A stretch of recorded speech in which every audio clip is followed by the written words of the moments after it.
Zhvillimi i turizmit të qëndrueshëm në fshatin Zogaj ishte qëllimi i aktivitetit të organizuar për ditën e kësaj të shtunë me banor të zonës, përfaqësues të pushtetit lokal, operator turistik dhe përfaqësues të GIZ Shqipëri, që financon projektin për zhvillimin e këtij fshati.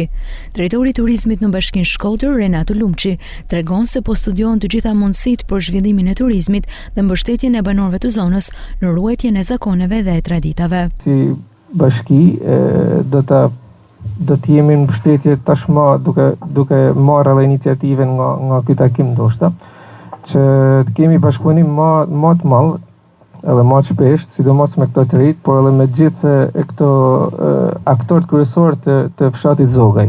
Por duhet që të gjejmë gjuhën e përbashkët të gjithë aktorët që të mbledhen edhe ta krijojmë një produkt që të jetë më konkurrues për ndoshta për gjithë Shqipërinë. Gjithë aktorët këtu që ta promovojmë sa më shumë për të krijuar festa të tilla, për të krijuar ditë të tilla në bashkëpunim edhe me Skodrinonin, që është pjesë e bashkisë, që të bëjmë takime për artizanatin, nifet për kulinarinë, pra të bëjmë të gjithë bashkë një kalendar që të kemi disa ditë dhe ta promovojmë kohë që njerëzit përgatisin edhe të bëjnë paketat e tyre për me marrë në Shkodër edhe kryesisht në Zogaj. Ndërkohë, drejtoria e turizmit të GIZ Albania tregon se çelësi për zhvillimin e turizmit të qëndrueshëm është promovimi i turizmit gjithëvjetor. Shumë e drejtë dhe ky është qëllimi, të kemi turizëm gjithëvjetor dhe Zogaj dhe fshatrat e tjera të Shkodrës i kanë të gjitha potencialet për ta bërë këtë. Komuniteti për ne është shumë i rëndësishëm. Dhe arsyeja pse ne ndërhyjmë në një territor është pikërisht komuniteti.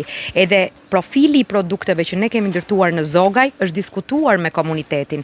Të rinjt, studentët që së bashku me tur operator kanë qëndruar në Zogaj për periudha disa javore, kanë vendosur së bashku se cili mund të jetë profili turistik i këtij fshati.